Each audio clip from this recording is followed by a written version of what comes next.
नमस्कार। उत्तराखंड में uniform civil code को लेकर एक बार फिर से चर्चाएं तेज हो चुकी हैं और इस बीच खबर यह है कि उत्तराखंड में विधानसभा का एक विशेष सत्र बुलाया जाएगा और इस विशेष सत्र में यूनिफॉर्म सिविल कोड यानी एक समान नागरिक संहिता के तमाम पहलुओं पर चर्चा की जाएगी।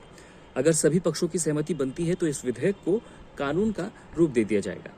देखिए, साल 2022 में जब विधानसभा चुनाव उत्तराखंड में हुए तो इन चुनावों से ठीक पहले भारतीय जनता पार्टी ने घोषणा की थी कि अगर वे सत्ता में काबिज होते हैं तो यूनिफॉर्म सिविल कोड को प्रदेश में लागू करेंगे।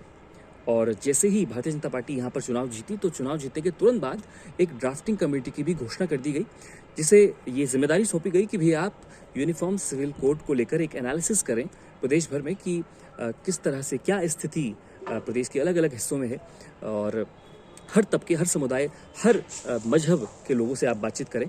और इसके लिए जो एक कमेटी थी, इसने अभी कुछ महीने पहले एक जनसंवाद कार्यक्रम भी देहरादून में किया, जिसमें अलग अलग जगह के लोग आए हुए थे, अलग अलग समुदाय के लोग आए हुए थे और उनसे सुझाव मशवरा उन्होंने किया। अलग अलग राजनीतिक दलों को भी बुलाया गया ताकि यूनिफॉर्म सिविल कोड पर अपनी राय वो सब दे सकें और उन राय को लेकर फिर वो एक रिपोर्ट तैयार कर सकें और वो रिपोर्ट फिर सरकार को सौंप सकें। तो अब ये मजबूत कयास लगाए जा रहे हैं कि ये जो रिपोर्ट है, जो ये ड्राफ्टिंग कमेटी बनाई गई थी, उस ड्राफ्टिंग कमेटी ने ये रिपोर्ट लगभग तैयार कर ली है और ये रिपोर्ट अब सरकार को सौंप दी जाएगी। तो संभवतः इस महीने के अंत तक या फिर इस हफ्ते के अंत तक ये रिपोर्ट सरकार को सौंप दी जाएगी और फिर सरकार विधानसभा का एक विशेष सत्र बुलाकर इस पर चर्चा करेगी। तो भारतीय जनता पार्टी के घोषणा पत्र में यूनिफॉर्म सिविल कोड बहुत दशकों से रहा है। साल 1990 में पहली बार बीजेपी ने इसे अपने घोषणा पत्र में शामिल किया था। और देखिए, मुख्य मुद्दे जो थे भारतीय जनता पार्टी के, वो 3 मुख्य मुद्दे थे। एक तो अयोध्या में राम मंदिर का बनना, दूसरा कश्मीर से धारा 370 का हटना और तीसरा था यूनिफॉर्म सिविल कोड। तो कश्मीर में धारा 370 को हटाया जा चुका है, अयोध्या में राम मंदिर बन रहा है और बचा अब ये यानी यूनिफॉर्म सिविल कोड। तो अब इसे लेकर बीते कुछ सालों में राजनीतिक सुगबुगाहटें और तेज हुई हैं और खासतौर पर उत्तराखंड में। तो अगर उत्तराखंड में यूनिफॉर्म सिविल कोड लागू होता है तो देश का, आज़ाद देश का ऐसा पहला राज्य उत्तराखंड बन जाएगा जहां पर यूनिफॉर्म सिविल कोड लागू होगा। आज़ाद मैं इसलिए कह रहा हूं क्योंकि आज़ादी से पहले 1867 में गोवा में ऑलरेडी यूनिफॉर्म सिविल कोड लागू हो चुका था, क्योंकि वहां पर पुर्तगाल नागरिक संहिता के तहत ये चीज़ लागू हुई थी, तो जो अभी तक बरकरार है और सरकार ने उसे चेंज किया भी नहीं। तो खैर, पक्ष विपक्ष में क्या तर्क दिए जाते हैं? तो पक्ष में यूनिफॉर्म सिविल कोड की बात कही जाती है कि इससे लैंगिक समानता आएगी, महिलाओं के हक की बराबरी ये कानून करेगा और सभी के लिए सेम कानून होंगे तो न्यायिक प्रक्रियाएं कोर्ट्स की आसान हो जाएंगी।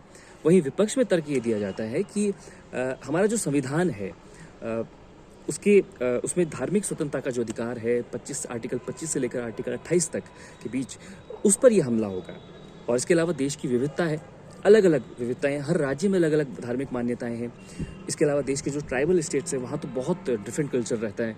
तो उन जगहों पर एक समान नागरिक संहिता को लागू करना आसान बात नहीं होगी। बहुत सारे बदलाव आपको करने पड़ेंगे और ये दरअसल बहुत जटिल है। ये सब इतना आसान नहीं है। ये सिर्फ किसी एक स्टेट की बात नहीं है और वो भी भारत की अगर हम बात करें तो भारत में तो हर एक किलोमीटर पर, हर एक दूरी पर कल्चर चेंज हो जाता है, बोली भाषाएं चेंज हो जाती है, फूड हैबिट्स चेंज हो जाती हैं। तो वहाँ पर इसे लागू करना बहुत मुश्किलों भरा होगा। उत्तराखंड की अगर हम बात करें तो उत्तराखंड में अगर यूनिफॉर्म सिविल कोड लागू होता है तो विशेषज्ञों का इस पर यह मानना है कि देश की संविधान की अनुसूची जो 7 है उसके तहत जो समवर्ती सूची है उसका विषय एक समान नागरिक संहिता है और ये बिल्कुल राज्य के ज्यूरिडिक्शन में आता है, राज्य के अधिकार क्षेत्र में आता है, तो राज्य इसे लागू कर सकता है। लेकिन इसको काटते हुए इसके अपोजिट में कुछ विशेषज्ञ क्या कहते हैं? वो ये कहते हैं कि देश की संसद द्वारा बनाया गया कानून राज्य द्वारा बनाए गए कानून के विरुद्ध होता है। आप देखिए ना, मतलब अगर यूनिफॉर्म सिविल कोड उत्तराखंड में लागू हो जाएगा तो उत्तराखंड का एक अलग कानून हो जाएगा, हाँ, लेकिन ये पूरे देश में लागू नहीं है। देश का एक ऑलरेडी अलग कानून है, देश का कानून एक अलग से है, तो ये कहीं ना कहीं ओवरलैप हो रहे हैं दोनों कानून। राज्य का कानून के साथ देश का कानून ओवरलैप हो रहा है, तो ये संभव कैसे है?